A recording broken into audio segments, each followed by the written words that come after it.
Right, take two. We're in. Good shot. You a little closer. Where are we going with this, mate? This conversation. Yeah, like, for example, just do it. Should we get a bit closer? There's a bit bigger. Hello.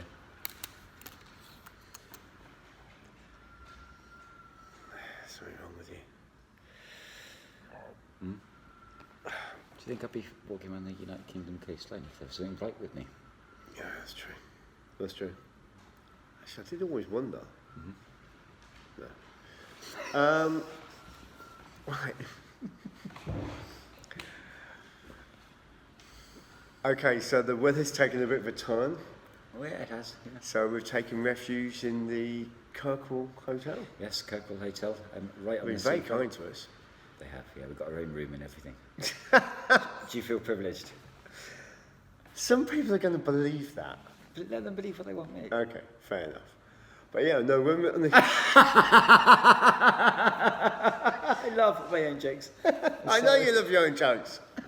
I've got no one else to listen to them, Tim. No, that's true. Do you have Jet? Hi, Jet. Right, but the weather's taken a bit of a turn for the worse, and we've come into Kirkwall Hotel to get away from it all.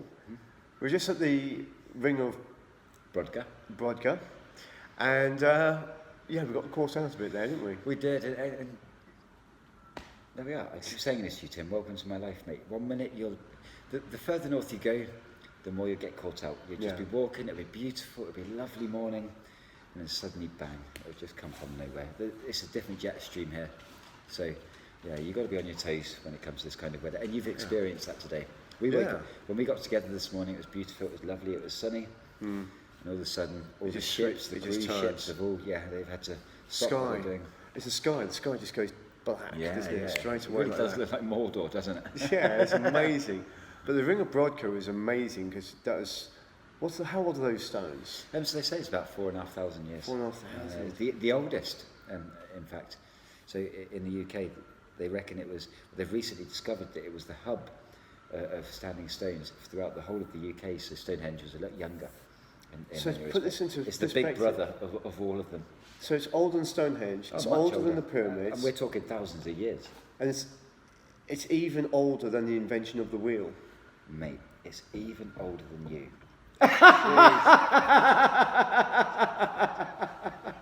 Twat. We've just been there. Yeah. But no, it's an incredible place, and the stones at that place as well, they're all different types of stone. So even all those years ago, they brought in those stones from the four corners of the Orkney Islands. And isn't that fascinating? You know, they had that idea of, right, we just won't... Let's build. Yeah, let's build. So living a nomadic lifestyle myself, I can kind of get that. Because when you're on your own and you're camping and you're outside all the time, and I've got all the good gear, you suddenly come up with sort of different ideas of what you could do. And I kind of understand. All of those people back in Orkney all that time ago, thousands of years ago, yeah, I can understand that was a project for them. And all the tombs. The Orkney is just scattered with mounds of tombs. It is. It's untouched, isn't it? Yeah, they haven't touched up most of them. There's only a few of them that we were lucky enough to go into one. But you can imagine that was a landscape probably for the whole of the United Kingdom. But here it's remained untouched for 5,000 years. Well, let's put it this way. What you saw today, when we went to the Ring of Brodgar, when we looked at it from a distance, nothing has changed. In 4,500 years. 4,500 years. And that is the beauty of the Orkney, and that is the beauty of the outer islands here on Orkney, and that's what's going to be the beauty of the Shetland. And it was very much what was the beauty of the Outer Hebrides and the west coast of Scotland. It is untouched. So yeah. So next and that's where I found myself, my friend. Because you can see that, you can see that. You get into grips with it and you start to appreciate it more. And we are so lucky to be here because of our ancestors. We look up to people nowadays, and we look up to celebrities and explorers, and I get that, I totally understand it, but actually it was our ancestors are the ones we should be thanking. They don't get nowhere near the credit they deserve. Well, because none of us would be here otherwise. And they had to put up with all this weather. Me and you are in a hotel tonight, sitting here doing this video. I'm going back to a tent, you're going back to England tomorrow. But they were here all the time. We have so much to thank. So, you come here to the Orkney Islands. You've come here to the Orkney Islands, and it's a different landscape. Yeah, completely. To what you've had in Scotland, the west of Scotland. It's a lot flatter here. Yeah, it really is. Has it been a bit easier for you? Yes and no. It's easier because it's easier walking, it's flat, and it's beautiful because of that. You know, when you look at Orkney from a height, for example, if you go to Hoy and the highest hills and you look at it from a height, it almost looks like a seabed. You know, you look at it and you can think, oh my goodness, I can almost imagine this just being sand dunes, you know. So it's very flat, it's very easy to walk around, but that brings different obstacles because the land is so rich and it's so pure and beautiful, and there's a lot of farmland here, so for me and Jet that causes problems because we're forever jumping over barbed wire fences and being chased by cows. Being chased by cows, yeah. So that's going to happen, you know, probably down the east coast as well, but here, you know, there is not a part of Orkney that isn't completely covered in farmland, and it's beautiful to see. Beautiful. It is. So from here, Shetland Islands. Yeah. Looking forward to Shetland Islands? That's your question. Just before you answer that, Okay. What keeps you going? What motivates you to keep going? Because there's a lot of people that have tried this or done this or they've cut corners, but you're sticking at it. What drives you? That's a really good question, mate. When I started this, it was the first thing in my life that I had ever done that was something that I wanted to do for myself, without anybody else's expectations, without anybody else's opinions or advice. And the day that I started, I put it into my head that I was going to do this. And that has been in my head every single day that I've been walking, and that's nearly 890 days now. I'm going to do this, mate. And the reason I'm going to do it is because I believe that I can. I'm going to focus on it. It's something I'm passionate about. And, that's probably the first time anybody's asked me that question, mate. In the whole time that I've been walking. I'm going to do it because I want it. And because I believe in it. I believe in the people that are supporting me. And I believe that people can benefit from this, but I also believe that I can benefit from it in a personal way. I don't mean that financially or anything. I can do this because I want it. It's that simple.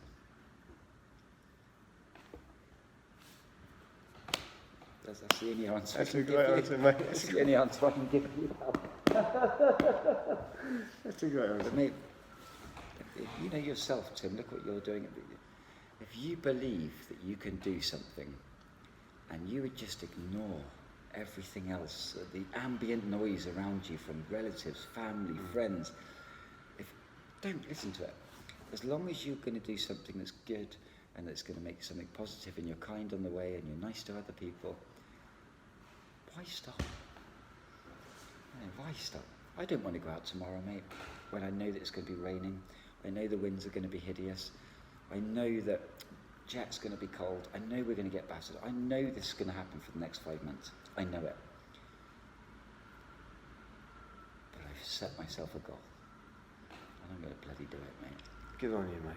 Good on you. Thanks, Ben. No, I'm looking at you when I say that. I know, I'm looking at you as well. Cheers. That's nice and bug. Did you cry now? I know. Look at this. Should turn the camera off and then you can go back to normal. No. I'm joking. You know, there isn't even a question here, but this is something that I've wanted to say, and I haven't been comfortable enough to say this with other people that have interviewed me with papers because it's quite shallow in that respect, but you're my friend, and I'll say this, and this is a message to a lot of people. If you have an idea, I was depressed and seriously anxious, more than anybody will ever know because I never discussed it. But if you have an idea or something in your brain that you're passionate about, that you think you can do, don't become part of that. ridiculous idea that you have to succumb to the way everybody else is. Don't be part of that. Just bloody go and do it. No matter how hard it is, no matter how skint you're going to become. If you have to lose a house to follow your dream and live in a tent, then do it. If you don't think like that, then you're only just going to exist.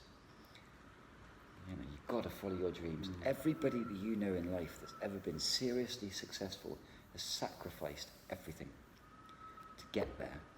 And I don't mean successful as in financially, I don't mean it as in successful as in, you know, having people's appreciation or love or anything like this. If you have an idea and you think it's good and you work hard enough at it and you don't get knocked down when you take the hits and the falls and you don't listen to other people's opinions because that's their opinions and their view, I promise you, you will make it. And don't be scared to fail, because failure is actually a success. If you fail, you're learning something. Learn from it and continue. Keep moving forward. It is the truth, isn't it? Absolutely. Yeah. It's absolutely the truth. Everybody told me that I was mad before I was doing this. Even family members, even friends. I could see it in their eyes. But you know what? I didn't care. Because I had faith in myself. And that's worked. And everybody that I've met so far now believes that. Now, I always knew it. But I had to strip myself away from the madness that is this lifestyle that makes you believe that you need to go out, you need to get a good job, you need to earn money, you need to get cats, you need to have a dog, you need to marry somebody, you need to have a wife, you need to pass your house on to your children, you need to have as much equity as you can have. No. You need to have as much happiness in your life as you can have, because I tell you what, that will spread to the people that are close to you, and that's what they'll continue to do. Positivity breeds positivity, negativity breeds negativity. You have a line between those two, positive and negative. It's up to you what you want to do. That's your decision, that's your choice. Be positive. Every single day that you wake up, be grateful that you're here, be grateful you're alive, because that's a gift. We are so lucky to be here on this planet, in amongst an entire... Oh my goodness, we are so lucky to be here. Make the most of it. I've only just learned that, mate.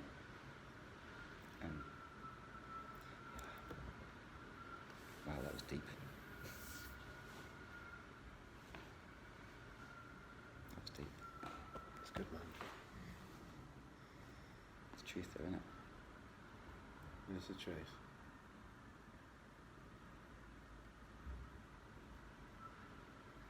If you want what you're worth, go out and get what you're worth. Don't wait for somebody else to do it for you, because that ain't going to happen. Fact.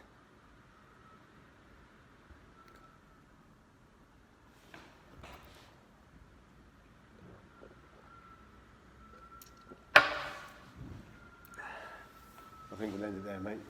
I love you all, UK. I think we'll end it there. Mate, that was deep. We'll end it there. Till the next time.